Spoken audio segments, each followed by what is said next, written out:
Hey guys, in this video I want to show you our Ocean Swift Defiant wavetable synth. We will not be listening to the sound of the synth. There's tons of sound examples on the website and on YouTube and SoundCloud and everywhere. Just want to go over the functions really quickly. Let's try to keep this a short one. So Defiant WT, as I mentioned, it stands for a wavetable. It's a wavetable based synthesizer.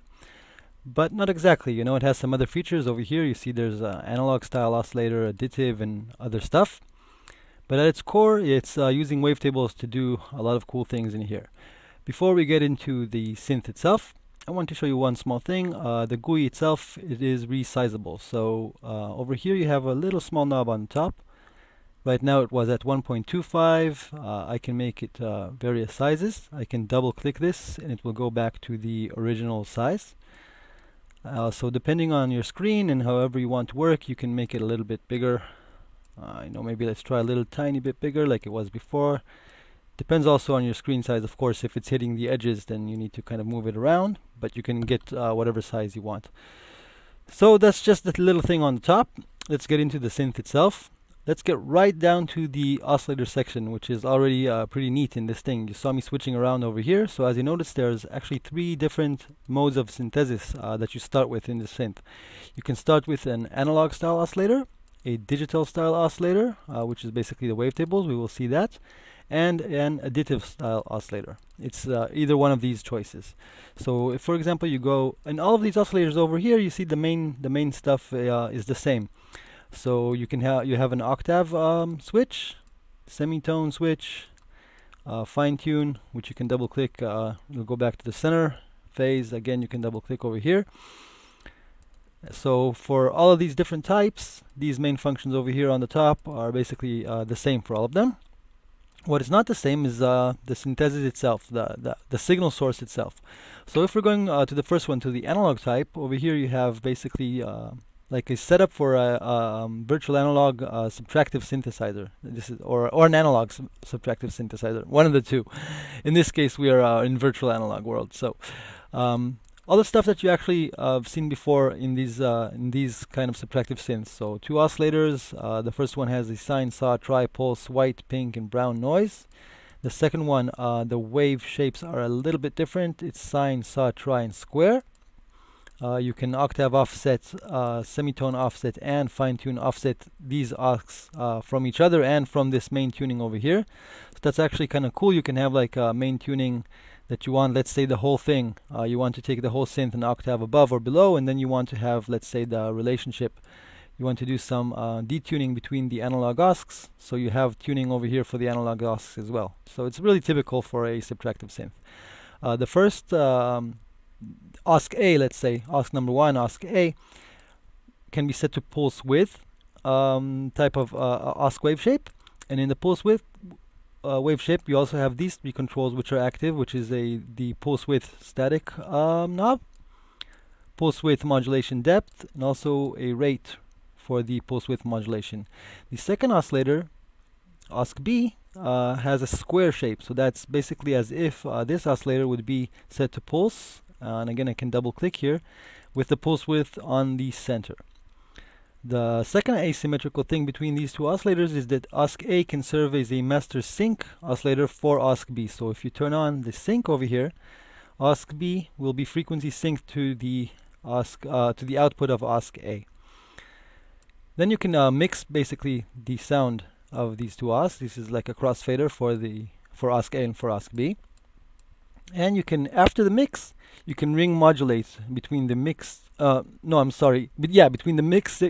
Okay, so you can ring modulate between OSC A and B, and then you can crossfade the remodulated signal with the mix signal. So over here on the left would be the mix of OSC A and B with no ring modulation, just the output of what's going on over here.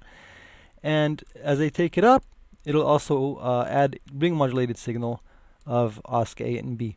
So this is really, as I've said already, really typical subtractive chain. If we go over to the digital type, it's a little bit different. Less options on one hand, but different things going on. You have 2 digital wavetable oscillators, and we have loaded 2 different wavetables onto each one of these. So you have basically 100 choices on each and every single one of these, on A and on B, and they are different choices.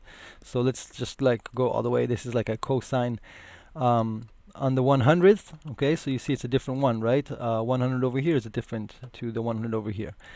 And then you have the crossfader, again, same as like the analog style, where you can mix the sound of both of these. So if you load this guy and this on A and this guy on B, you can crossfade and mix between them. And again, double clicking will center the crossfade. You can also load your own wavetables.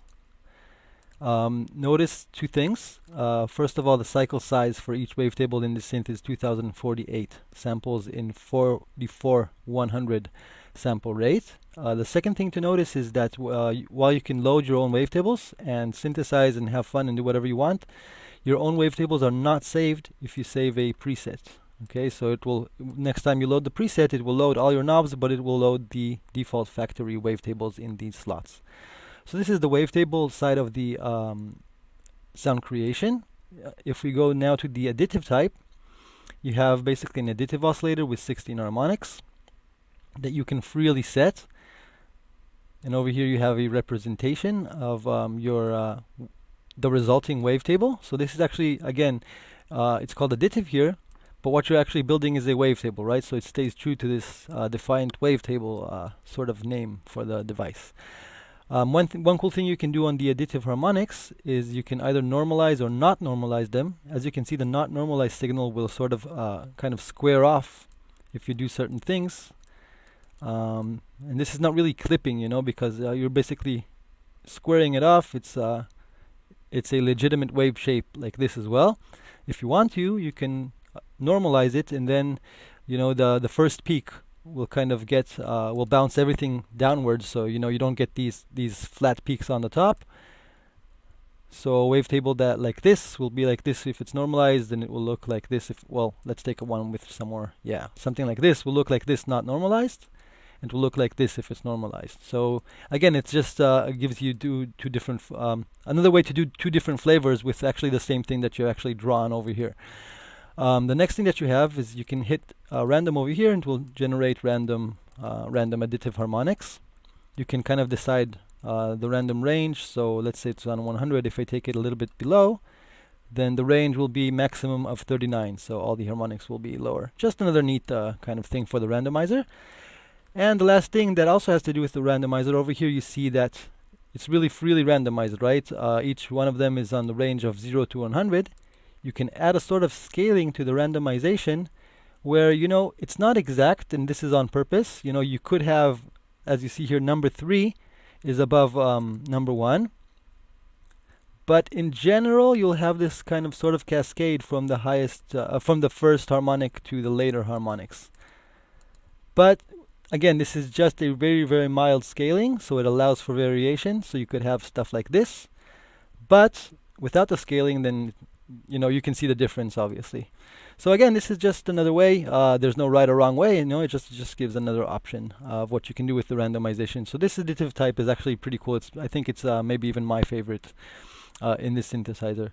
So let's go back. Well, actually, it doesn't matter what we leave this guy on. Let's go to the filter section. So the filter sections, we try to keep everything here really, really simple. The whole point of the synth is to stay as simple as possible, and let's say not complicated as possible, but still be as complex as possible. So the filter section, you can turn it on and off. If you turn it off, it conserves a little tiny bit of CPU, but again, it doesn't really matter because this synth is really really CPU optimized and not expensive in terms of resources. But again, you can turn it on and off. You can choose the filter type, low pass, high pass, band pass, and notch. You can go from 12 dB sloping mode to 24 dB sloping mode. And then you have the standard controls, cutoff, resonance, keyboard tracking. And that's just the filter itself. But again, of course, you have modulations, and we'll look at them right in a second. The first thing before the modulations for the filter and the OSC, let's look at the main, like the amp modulation, right? So this would be the amp envelope over here. And you actually have two types of envelopes. You can be in let's say a simpler and more common analog style, where you have basic attack, decay, sustain, release, more or less in a linear curve. and you have a sort of just a graphical general representation of what you kind of draw and set up with the knobs. But again, this is just a representation, of course. You can turn the filter to, the amp envelope to respond to velocity or not to respond to velocity. And this is true whether you're in analog or digital type. You know, the velocity knob is true for both of them. And now, as I click here, I switch from the analog style envelope to what we call the digital style envelope, which is basically just an envelope with 3 points. 1, 2, 3, 4, 5 points. Each point has a curve that you can play and decide on the, you know, linear or exponential logarithmic sort of curving as you want. You can set the maximum time of each section. So if it's on 5 over here, the maximum time of each section would be 5 seconds. So if I take each one to the maximum, so the maximum of this would be 5 seconds from here to here.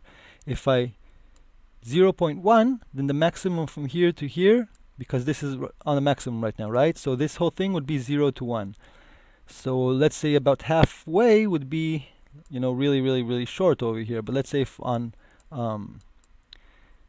2 seconds, so halfway for this guy would be 1 second for this segment. So again, so this is for each and every one of the segments.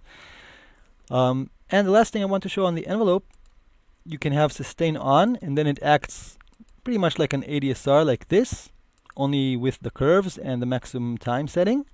You can take off sustain, and then the 4th point is no longer linked to the 3rd point. Notice that if it's on, if I cannot move them separately, right? I'm moving number 3 and number 4. This is just a representation. Nothing really happens here in the time domain. If I take sustain off, then all the points are pretty much free. Point number 4 basically becomes just another point. So you can, and there's no sustain in this mode, right? So it will go 0.25 seconds from here to here. Another 0.25 from here to here, so that's half a second. 0.25 from here to here, well, if everything is all the way open, right? And then 0.25 from here to the end. So the whole envelope would be 1 second if everything is all the way open in this case. So that's it for the main sort of components. Let's look at the modulators over here. So again, you have a really simple menu. You can switch from pitch modulation to filter modulation by clicking over here. If we start with the pitch section, so the envelope, there's no need to talk about it. It's the exact same envelope that we've shown over here on the amp envelope with the same options, analog, digital, exactly the same, except that it has a depth parameter over here, which would be the depth of modulation applied to the pitch of the oscillator by this envelope. So the envelopes are the same throughout the synth. If we go to the filter, again, the same sort of envelope, depth, which would modulate the depth of modulation on the cutoff. But the LFOs are a little bit different. Well, not different, we just didn't talk about them yet. So they actually are the same, but we just didn't talk about them yet. There are 2 LFOs. One of them is in the pitch mod section over here. One of them is in the filter mod section. We can talk about just about one of them because they are the same. And they're actually pretty cool. You have, just as you have with the OSC source and over here on the envelope, you have multiple styles of modulation on the LFOs, which is something I think is very neat. The first style we call analog, which is basically the known sort of virtual analog and subtractive and analog synthesis sort of LFO. With the known wave shapes, you know, you have a sine, saw, square,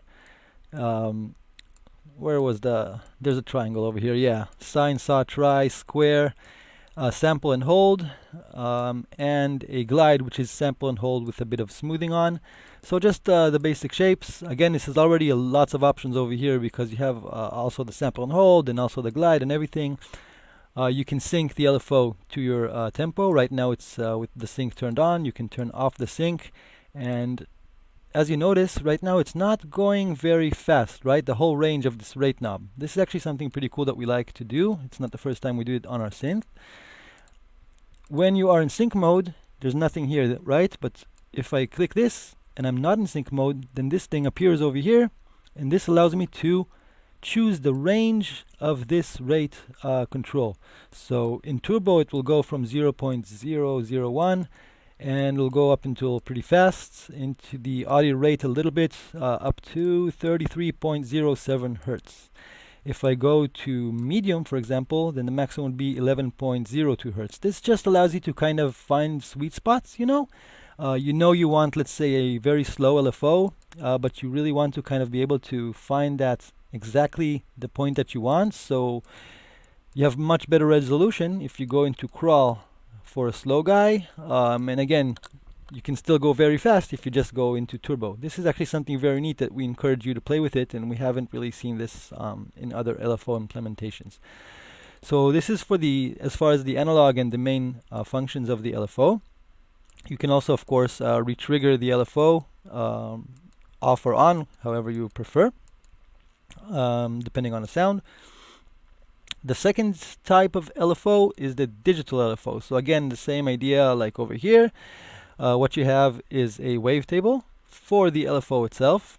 Now this is really crazy. It kind of messes with your speeds of the LFO, but in an interesting way. For example, because it doesn't really complete a cycle as you would maybe normally expect, right? If I go into sync mode and I go for 1 bar, then 1 bar of a sine wave would just go up and down and complete, you know, a bar. It's very predictable and noticeable and very precise, right? But over here, already with this kind of wave shape, you have already funky stuff going on within one cycle of the LFO, right? But what if you go to even crazier and crazier wave shapes that have lots of harmonics within the LFO shape itself? So basically what would end up is you have a sort of an LFO over here that can, if you play it really slow, then it will play like an LFO. The faster you go with this digital style guy, you can really get into FM and audio rate even without being yet on audio rate on the knob here. This is all really kind of what the heck am I talking about, right? Just try it out. You know, download the synth, this free guy. Try out this LFO. This is a really cool LFO. It's a cool way to do FM without really having an FM OSC in the synth and creating really crunchy and crazy shapes and modulations. You know, some of these shapes are really funky like this guy. Some of them are really kind of, you know, you have little bends over here, and it can get really interesting and unique for sure. So this is for the digital type LFO. And again, same idea. You can basically, what you're doing with the additive stuff is creating a wavetable, right? So this is the same idea over here, that you can create your own table. You can do that over here, and you go into draw harmonics, and you can really basically draw your LFO using additive harmonics. You can be as subtle or as crazy as you want. The same feature that you can see over here with the normalization is also available over here. Same idea, exactly the same. And the last mode is, again, here you're drawing harmonics, right? But here you have a draw mode where you can actually draw directly a shape. You know, and it's actually pretty responsive. You can draw whatever shape you want. And then this shape will be your LFO. Over here you can also, again, same idea, normalize or not normalize. It really depends on what you're drawing. If you need normalization, you see here it's just a little bit kind of touching it up. I don't know, let's see if I can get a good example. I will. If not, then forget it. It's less noticeable than, of course, than on the additive, where you have like all these crazy things that immediately go into sort of flattening out on the top. So this is for the modulator. Again, the filter modulator is exactly the same options and exactly the same basically. The last thing, maybe last few things. First of all, the main out. You have a gain control for the main out. You have an additional high pass filter on the output of the synth. This is a very mild filter. It's set preset between 20 and 40 hertz inside this synthesizer. And you can just turn it off and on depending on whatever sound you want. If you want, like, if you're somehow making a sound and you're missing like a really low rumbling frequency, then just feel free to turn it off. For most cases, turning it on will result, even for bass lines, right? Because it's cutting some really low frequencies, and it really helps to clean your sound. So most of the time it's kind of recommended, use this. It provides for a cleaner and nicer sound, but you don't have to, you can turn it off, do whatever you want. Basically, it's just another feature for this synthesizer. So I think, yeah, we're down to the last, really the last thing, and this is just the presets over here. You can click over here, choose a preset from one of the presets loaded in the banks. The banks for this synthesizer are of 30 presets per bank size, just the size we went for. And you can browse the presets with the buttons over here. And you can save your presets, load presets, save banks, load banks, rename your preset before you save it, whatever. This is all standard stuff. So this is Defiant WT, Defiant WT, Defiant WAVETABLE, our synth from Ocean Swift Synthesis. It's a free synthesizer available as a VST-i plugin for Windows only, for 64 and for 32-bit. It's free. Did I mention that it's free? Did I mention that you can go grab it at our website, www.oceanswift.net. Play around with it. It looks small, but as you can see, it's actually huge. It's really not a small synthesizer. Purposely, we didn't put effects on it. Really, you can get a really great raw sound. Just put some chorus on it, some reverb on it, your favorite VST effects and plugins, and it'll sound amazing. Just try it out. That's all I can say. Thank you, guys. Have a good one.